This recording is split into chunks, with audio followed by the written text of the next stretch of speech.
통화정책의 트릴레마란 자유로운 자본이동, 독립적인 통화정책, 환율 안정 등 세 가지를 동시에 달성하는 것은 불가능하다는 이론입니다. 불가능한 삼위일체라고도 합니다. 현재 금리 수준을 유지하자니 가계부채 부담이 만만치 않음에도 불구하고 한국은행이 기준금리를 내리지 못하는 고민의 바탕엔 통화정책의 근본적인 어려움, 셋 중 하나는 포기해야 하는 트릴레마가 있습니다. 만일 한국은행이 미국과는 독립적으로 기준금리를 내림으로써 독립적인 통화정책을 선택하게 된다면 자유로운 자본이동이나 환율 안정 중에서 하나는 포기하여야 합니다. 미국은 경기가 너무 좋아 기준금리를 올렸고 한국은 경기가 나빠 기준금리를 내렸다고 가정해봅시다. 투자자들은 금리가 낮은 원화를 팔고 금리가 높은 달러를 살 것입니다. 그 때문에 원화 가치가 하락, 즉 원달러 환율이 상승합니다. 한국 기준금리가 미국과 반대로 갔으니 통화정책의 독립성은 확보했고 투자자들이 원화를 팔아 달러를 샀으니 자본이동도 자유롭습니다. 하지만 원달러 환율이 치솟는 것은 막을 수 없습니다. 환율 안정은 포기해야 하는 것이죠. 이때 한국은행이 외환시장에 개입해 달러를 팔고 원화를 사면 환율 안정도 가능한 것 아닐까요? 그러나 외환보유액은 무한하지 않습니다. 독립적인 통화정책을 유지하면서 자본시장을 열어놓고 환율까지 지키려다 외환보유액이 고갈돼 닥친 것이 1990년대 후반 외환위기였습니다. 결국 통화정책의 독립성을 확보하면서 환율까지 안정시키려면 자본 이동을 제한해야 한다는 결론에 이릅니다. 중국이 그런 사례입니다. 중국은 독립적인 통화정책과 환율 안정을 선택한 대신 자유로운 자본이동을 포기한 것입니다. 홍콩은 자유로운 자본이동과 환율 안정을 선택한 대신 독립적인 통화정책을 포기한 국가에 해당됩니다. 홍콩은 환율을 미국 달러당 7.75에서 7.85 홍콩달러 범위에 묶어놓는 고정환율제를 운영합니다. 만약 미국이 기준금리를 올렸는데 홍콩이 기준금리를 내린다면 홍콩에서 미국으로 달러가 빠져나가 고정환율을 유지하기 어려워집니다. 그래서 홍콩은 미국이 기준금리를 올리면 함께 올리고 미국이 기준금리를 내리면 따라 내립니다. 한국은행은 어떤 선택을 해야 할까요? 여러분들의 의견을 댓글로 남겨주세요. 환율제도는 크게 고정환율제도와 변동환율제도로 나눌 수 있습니다. 현실에서는 이 두 가지의 제도를 절충해 보다 다양한 형태로 운용될 수 있습니다. 이론적으로 고정환율제도는 환율 변동에 따른 충격을 완화하고 거시경제 정책의 자율성을 어느 정도 확보할 수 있다는 장점이 있습니다. 하지만 자본이동의 제약이 불가피하여 국제유동성이 부족해질 가능성이 있죠.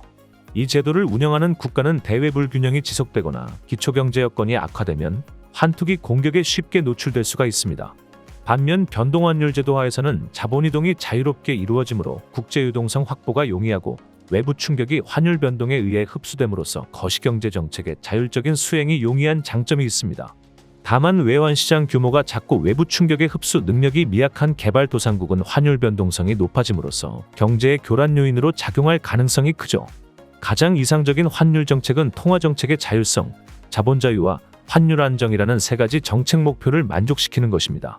하지만 현실적으로 이 세 가지를 동시에 만족시키는 환율 정책은 없습니다. 이것을 삼불원칙이라고 부르죠.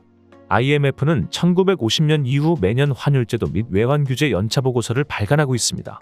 이 보고서에는 환율의 신축성 정도와 회원국의 환율 변동에 대한 대응 형태에 따라 환율제도를 다음과 같이 분류하고 있습니다.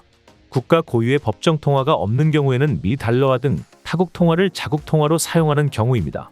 이 제도에서는 자국의 통화가 없으므로 국내 통화 정책에 대한 통화당국의 통제가 불가능하죠. 통화위원회 제도는 자국 통화의 환율을 특정 외국 통화에 고정하는 경우로서 법적으로 자국화폐 소지자의 외환 요구 시 고정환율로 무제한 태환을 허용합니다. 이 역시 중앙은행의 독립적인 통화관리 수행이 불가능합니다.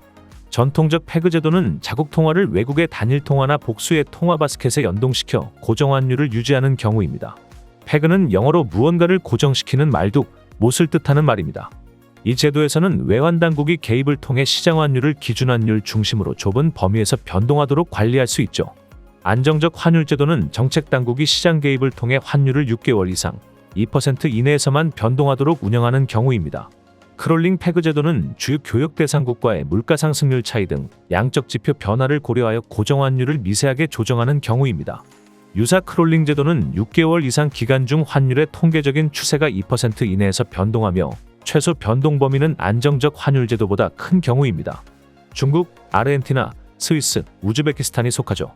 변동환율 제도는 원칙적으로 환율의 신축적인 변동을 허용하되 정책당국이 외환시장에 간접적으로 개입하여 과도한 환율 변동성을 완화하는 경우입니다.